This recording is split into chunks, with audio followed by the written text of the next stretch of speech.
Hello everyone, welcome back to my channel.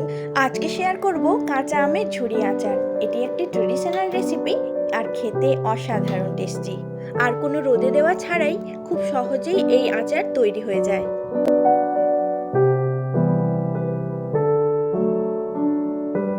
তো চলুন তাহলে রেসিপিটি দেখে নেওয়া যাক। তো প্রথমেই আমগুলোকে খুব ভালোভাবে ধুয়ে মুছে নিতে হবে। আমগুলো কাটার পরে কিন্তু ধোয়া যাবে না। তো প্রত্যেকটা আম আমি ধুয়ে খুব ভালোভাবে মুছে নিয়েছি। তারপরে আমের ছালগুলো ছাড়িয়ে ঝিরিঝিরি করে কেটে নিতে হবে। ঠিক এইভাবে আমের গায়ে দাগ কেটে কেটে ঝিরিঝিরি করে কেটে নিতে হবে। চাইলে এটা গ্রেটার দিয়েও গ্রেট করা যায়, তবে মোটা দানার গ্রেটার হলে ভালো হয়। একদম ঝিরিঝিরি হয়ে গেলে এই আচারটা অতটা টেস্টি লাগে না। সব থেকে ভালো হয় এইভাবে ঝিরিঝিরি করে কেটে নিলে।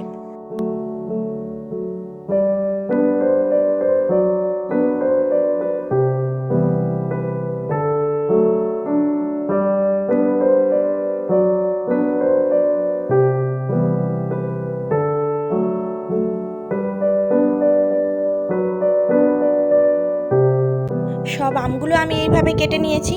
তারপরে এর মধ্যে আমি 2 কাপ চিনি মিশিয়ে ভালোভাবে মেখে 30 মিনিট মতো রেখে দিয়েছিলাম।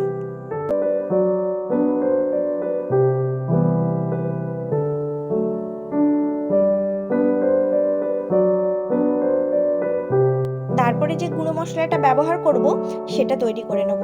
তো তার জন্য এখানে 2 চামচ 5 ফোড়ন নিয়েছি, 2 চামচ জিরে নিয়েছি আর 2 চামচ মৌরি নিয়েছি। সব কিছুকে শুকনো খোলায় খুব ভালোভাবে ভেজে নিয়ে একটা হামানদিস্তার সাহায্যে ক্রাশ করে নিয়েছি। খুব বেশি গুঁড়ো করা যাবে না, এখানে একটু দানা দানা থাকলেই টেস্টটা ভালো আসে।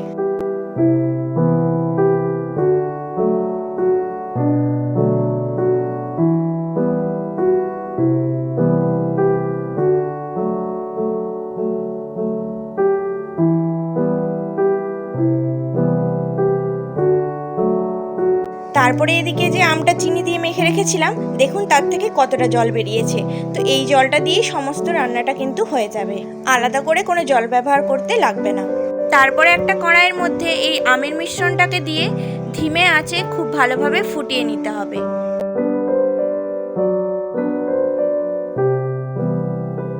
একদম লো পাওয়ারে রেখে খুব ধীরে ধীরে কিন্তু এই রান্নাটাকে করতে হবে। বেশ খানিকক্ষণ ফুটিয়ে নিতে হবে, যতক্ষণ না পর্যন্ত ট্রান্সপারেন্ট হয়ে যাচ্ছে।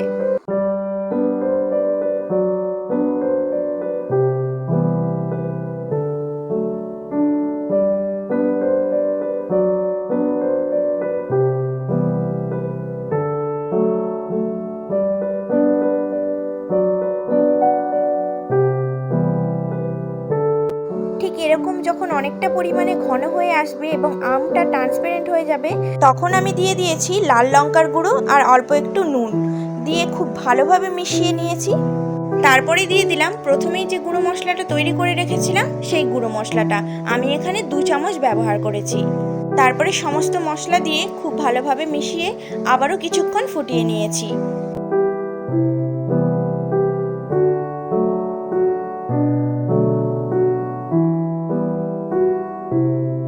ঠিক এইভাবে ঘনত্বটা হয়ে আসলে গ্যাসের ফ্লেম বন্ধ করে দিতে হবে। ঠিক এরকম পাতলা থাকা অবস্থাতেই কিন্তু গ্যাসের ফ্লেম বন্ধ করে দিতে হবে। বেশি শুকনো করে নিলে একদম ঠান্ডা হয়ে গেলে কিন্তু অনেকটাই পরিমাণে শুকনো হয়ে যাবে।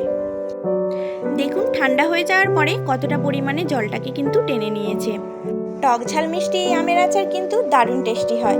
এইভাবে বানিয়ে চাইলে অনেক দিন পর্যন্তই কিন্তু স্টোর করে রাখা যায়।